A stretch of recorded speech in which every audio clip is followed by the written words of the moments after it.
মুহূৰ্তত ৰাজ্যবাসীৰ বাবে এটা ভাল খবৰ লৈ আহিছো এতিয়া নিবনুৱা সমস্যা সম্পূৰ্ণৰূপে দূৰ হ'বলৈ গৈ আছে ৰাজ্যৰ পৰা এই সন্দৰ্ভত ৰাজ্যৰ মুখ্যমন্ত্ৰী গৰাকীয়ে পুনৰ এটা নতুন ঘোষণা কৰিছে পুনৰ নতুনকৈ চাকৰিৰ বিজ্ঞাপন মুকলি কৰি দিয়া হ'ব আৰু শীঘ্ৰে পুনৰ এতিয়া ৰাজ্যৰ নিবনুৱাসকলে চাকৰি লাভ কৰিব গতিকে যিসকলে পূৰ্বতে চাকৰি লাভ কৰিবলৈ সক্ষম হোৱা নাছিলে তেওঁলোকে এতিয়া পুনৰ সাজু হওক সকলো শিক্ষাগত অৰ্হতা সম্পন্ন নথিপত্ৰৰ সৈতে লাখ লাখ নিবনুৱাৰ বাবে ভাল খবৰ দিলে পুনৰ ৰাজ্যৰ মুখ্যমন্ত্ৰী গৰাকীয়ে ৰাজ্যৰ পৰা নিবনুৱা সমস্যা সম্পূৰ্ণৰূপে দূৰীকৰণৰ বাবে এতিয়া আগবাঢ়িছে ৰাজ্য চৰকাৰ পুনৰ ৰাজ্য চৰকাৰ চাকৰি লাভ কৰিব এতিয়া ৰাজ্যৰ নিবনুৱাই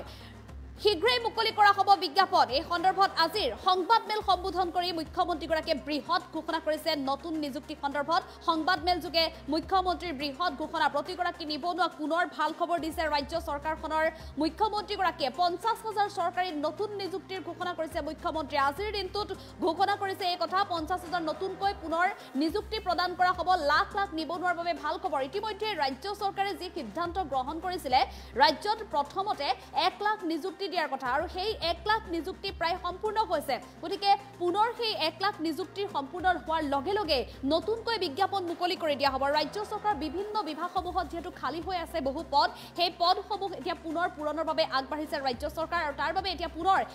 যিসকল নিবনুৱা আছে শিক্ষাগত অৰ্হতা সম্পন্ন যোগ্যতা সম্পন্ন যিসকল নিবনুৱা আছে তেওঁলোকক এতিয়া পুনৰ সাজু হোৱাৰ সময় আহি পৰিছে পুনৰ ৰাজ্য চৰকাৰ চাকৰি লোৱাৰ তেওঁলোকৰ এটা সৌভাগ্যৰ ক্ষণ আহি পৰিছে গতিকে প্ৰতিগৰাকী নিবনুৱাৰ বাবে পুনৰ ৰাজ্য চৰকাৰে আনিছে এটা সুখৰ খবৰ এটা সুবাৰ্তা কিয়নো শীঘ্ৰেই ৰাজ্য চৰকাৰৰ কেইবাটাও বিভাগৰ পদ মুকলি কৰি দিব বিজ্ঞাপন মুকলি কৰি দিয়া হ'ব সেই পদসমূহ পূৰণ কৰিবৰ বাবে আৰু শীঘ্ৰেই মুকলি কৰিব যেটো বিজ্ঞাপন 50,000 চাকৰিৰ বাবে ৰাজ্যত আজিৰ দিনটোত যেটো মুখ্যমন্ত্ৰী গৰাকীয়ে সংবাদমেল সম্বোধন কৰিছিল আৰু সংবাদমেল সম্বোধন কৰি মুখ্যমন্ত্ৰী গৰাকীয়ে নতুন নিযুক্তি সন্দৰ্ভত ইতিমধ্যে এই বৃহৎ ঘোষণা কৰিছে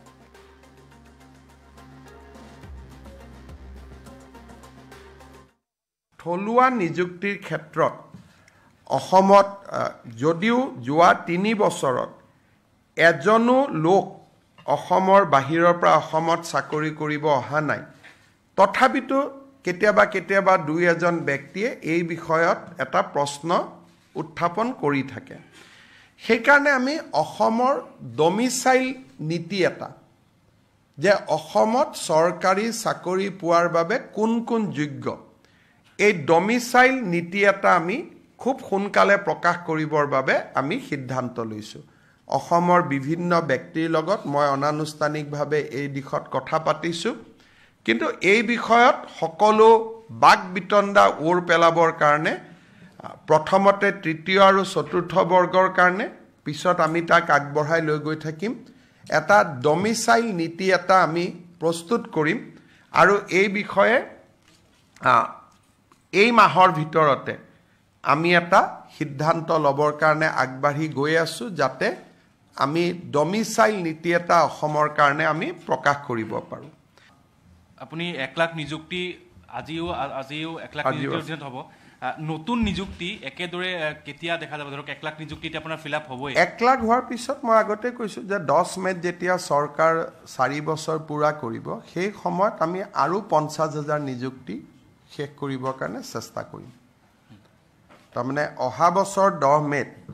আমাৰ আৰু 50,000 এমপ্লয়মেন্ট যাতে হয় তাৰ কাৰণে আমি আগবাঢ়ি আছো থলুৱা নিযুক্তিৰ ক্ষেত্ৰত অসমত যদিও যোৱা 3 বছৰত এজনো লোক অসমৰ বাহিৰৰ পৰা অসমত চাকৰি কৰিব অহা নাই তথাপিতো কেতিয়াবা দুই এজন ব্যক্তিয়ে এই বিষয়ত এটা প্ৰশ্ন উত্থাপন কৰি থাকে সেইকাৰণে আমি অসমৰ ডমিচাইল নীতি এটা যে অসমত চৰকাৰী চাকৰি পোৱাৰ বাবে কোন কোন যোগ্য এই ডমিচাইল নীতি এটা আমি খুব সোনকালে প্ৰকাশ কৰিবৰ বাবে আমি সিদ্ধান্ত লৈছো অসমৰ বিভিন্ন ব্যক্তিৰ লগত মই অনানুষ্ঠানিকভাৱে এই দিশত কথা পাতিছো কিন্তু এই বিষয়ত সকলো বাক বিতণ্ডা ওৰ পেলাবৰ কাৰণে প্ৰথমতে তৃতীয় আৰু চতুৰ্থ বৰ্গৰ কাৰণে পিছত আমি তাক আগবঢ়াই লৈ গৈ থাকিম এটা ডমিচাইল নীতি এটা আমি প্ৰস্তুত কৰিম আৰু এই বিষয়ে এই মাহৰ ভিতৰতে আমি এটা সিদ্ধান্ত লবৰ কাৰণে আগবাঢ়ি গৈ আছো যাতে আমি ডমিচাইল নীতি এটা অসমৰ কাৰণে আমি প্ৰকাশ কৰিব পাৰো আপুনি 1 লাখ নিযুক্তি আজিও 1 লাখ নিযুক্তিৰ অধীনত হ'ব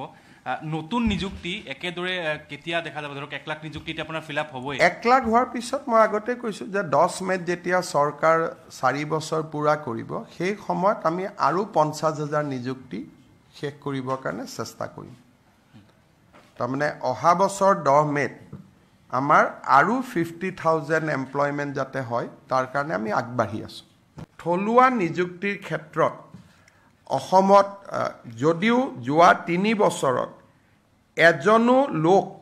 অসমৰ বাহিৰৰ পৰা অসমত চাকৰি কৰিব অহা নাই তথাপিতো কেতিয়াবা দুই এজন ব্যক্তিয়ে এই বিষয়ত এটা প্ৰশ্ন উত্থাপন কৰি থাকে সেইকাৰণে আমি অসমৰ ডমিচাইল নীতি এটা যে অসমত চৰকাৰী চাকৰি পোৱাৰ বাবে কোন কোন যোগ্য এই ডমিচাইল নীতি এটা আমি খুব সোনকালে প্ৰকাশ কৰিবৰ বাবে আমি সিদ্ধান্ত লৈছোঁ অসমৰ বিভিন্ন ব্যক্তিৰ লগত মই অনানুষ্ঠানিকভাৱে এই দিশত কথা পাতিছোঁ কিন্তু এই বিষয়ত সকলো বাক বিতণ্ডা ওৰ পেলাবৰ কাৰণে প্ৰথমতে তৃতীয় আৰু চতুৰ্থ বৰ্গৰ কাৰণে পিছত আমি তাক আগবঢ়াই লৈ গৈ থাকিম এটা ডমিচাইল নীতি এটা আমি প্ৰস্তুত কৰিম আৰু এই বিষয়ে এই মাহৰ ভিতৰতে আমি এটা সিদ্ধান্ত ল'বৰ কাৰণে আগবাঢ়ি গৈ আছোঁ যাতে আমি ডমিচাইল নীতি এটা অসমৰ কাৰণে আমি প্ৰকাশ কৰিব পাৰোঁ আপুনি 1 লাখ নিযুক্তি আজিও 1 লাখ নিযুক্তিৰ অধীনত হ'ব নতুন নিযুক্তি একেদৰে কেতিয়া দেখা যাব ধৰক 1 লাখ নিযুক্তি এতিয়া আপোনাৰ ফিল আপ হ'বই 1 লাখ হোৱাৰ পিছত মই আগতে কৈছোঁ যে 10 মেত যেতিয়া চৰকাৰ 4 বছৰ পূৰা কৰিব সেই সময়ত আমি আৰু 50,000 নিযুক্তি শেষ কৰিবৰ কাৰণে চেষ্টা কৰিম তাৰমানে অহা বছৰ 10 মেত আমাৰ আৰু 50,000 এমপ্লয়মেণ্ট যাতে হয় তাৰ কাৰণে আমি আগবাঢ়ি আছোঁ